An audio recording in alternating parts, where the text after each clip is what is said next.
However, you might feel differently. I have an unrequited love for a lot of things Wild West, and I have a lot of love for a lot of things Rockstar.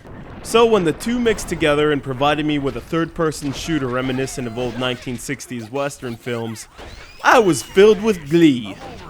The appeal of the Wild West is as vast as the plains of Montana, and you'll no doubt feel the same way with Red Dead Revolver.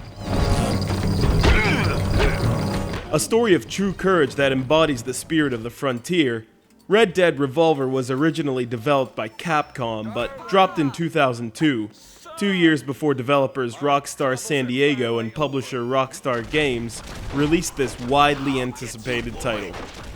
The game starts off with the story behind the main character, Red Harlow, the son of a prospector and an Indian woman, when he is a teenager. His father Nate has struck gold with his partner Griffin, and in those days, if you prospected the shiny valuable metal, you'd be followed if you didn't keep your mouth shut about it. Surely enough, Nate is pursued by corrupt members of the Mexican military and is killed along with his wife. Red survives by shooting General Javier Diego's right-hand man, General Doran, and manages to escape.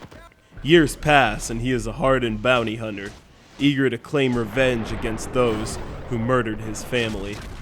Think your coat would look good on me? You'll be able to appreciate the dusty and rugged setting of this game rather quickly. It's a world full of tumbleweeds, cacti, coal-powered locomotives, whiskey-soaked saloons, women in big poofy dresses, everything that Rockstar Games is so good at putting into a video game, and making it seem like it was directed by Quentin Tarantino or Robert Rodriguez. Once I popped this game into the PS2 and watched the opening sequence, I knew I was in for a rootin' tootin' ride. Although the scenery, cutscenes, and yeehaw dialogue will have you almost spellbound, the engine definitely could use some work. Movement and frame rate can be slippery at times. For example, during a train chase, you'll have to dodge oncoming obstacles that can knock you off balance, and the controls aren't terribly responsive when you have to both shoot outlaw gangsters and dodge overhanging platforms. Still, the 6 characters you'll control in the game have their own set of special skills.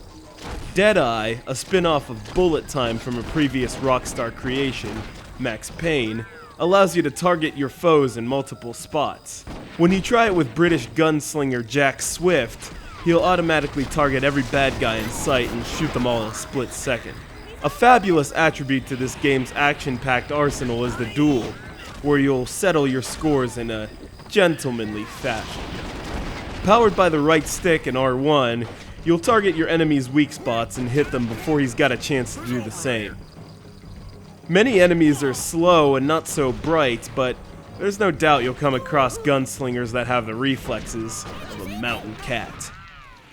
The amount of weapons and their proper upgrades you can purchase with your blood-stained cash is vast, from shotguns, pistols, and Civil War-era rifles, to bow and arrows, thrown weapons like knives and dynamite, and elephant guns. Along with weapons, there are myriad unlockable items that add polish to your gameplay experience. There's nothing like heading into a dusty old town or riding on horseback through the plains and hearing the squawky trumpets and galloping snares that remind you of a fistful of dollars. If you've enjoyed Western games in the past like Sunset Riders, Mad Dog McCree, or Gunsmoke, you'll take fancy to this game like it was your first pet. Moreover, it's a Rockstar game, so fans of GTA and Max Payne will enjoy a blood-soaked Wild West adventure that will have you hooked. Now, if you'll excuse me, it's time to ride off into the sunset. Yah! Yah!